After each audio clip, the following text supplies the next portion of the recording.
वो आर्यवृत जो विश्व शक्ति था, गुलाम कैसे हो गया? आर्य धर्म के विखंडित होने से इसका क्या संबंध है? आइए देखते हैं। 3000 ईसा पूर्व से 1500 ईसा पूर्व आर्यवृत का मूल धार्मिक चरित्र शैव था। उस समय सुमेरियन नगर उरुक के राजा एन्नेकार ने बड़ी सेना लेकर आर्यवृत पर आक्रमण किया, जिसे राजा सुग्रीव ने विफल कर दिया।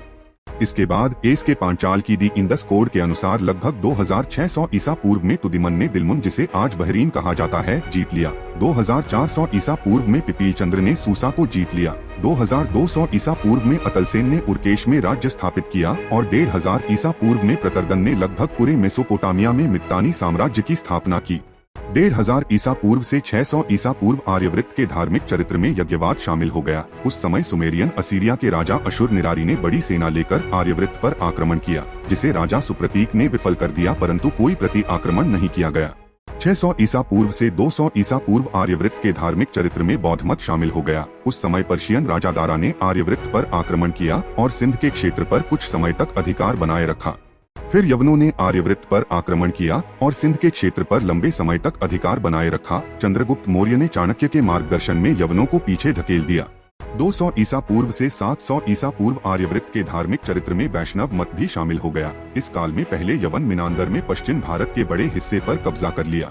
फिर कुषाण राजाओं ने उत्तर पश्चिम भारत के बड़े हिस्से पर कब्जा कर लिया। चूंकि यवन और कुषाणों ने भारतीय संस्कृति को अपना लिया था और हुनों के आक्रमणों को स्कंदगुप्त ने विफल कर दिया था, आर्य सभ्यता सुरक्षित रही।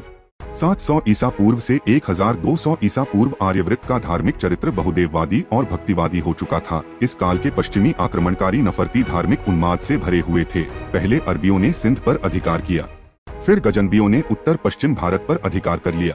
गुरीदों के समय तक आधा भारत गुलाम हो चुका था। गुलामी के इस दौर में हमने अपनी पहचान खो दी और स्वयं को हिंदू कहने लगे। यह शब्द अवेस्ता से आया है, जहां आर्यों के निवास स्थान सप्त सिंधु को बिगड़े बोलों में हप्त हिंदू कहा गया है। यही कारण है हिंदू शब्द हमें वेद, उपनिषद, वाल्मीकि रामायण, व्यास रामायण, यहाँ तक कि चाणक्य के अर्थशास्त्र में भी नहीं मिलता। पर्शियन शब्दकोश के अनुसार हिंदू शब्द अपमानजनक है, जिसका अर्थ है काला, गुलाम, चोर, नपुंसक, दब्बू, नीची जाति का। आर्य धर्म विकसित होता गया और आक्रमणकारी सफल होते गए। इसलिए अपने मूल धर्म, संस्कृति और इतिहास को पहचान कर उस पर अडिग रहना जरूरी है।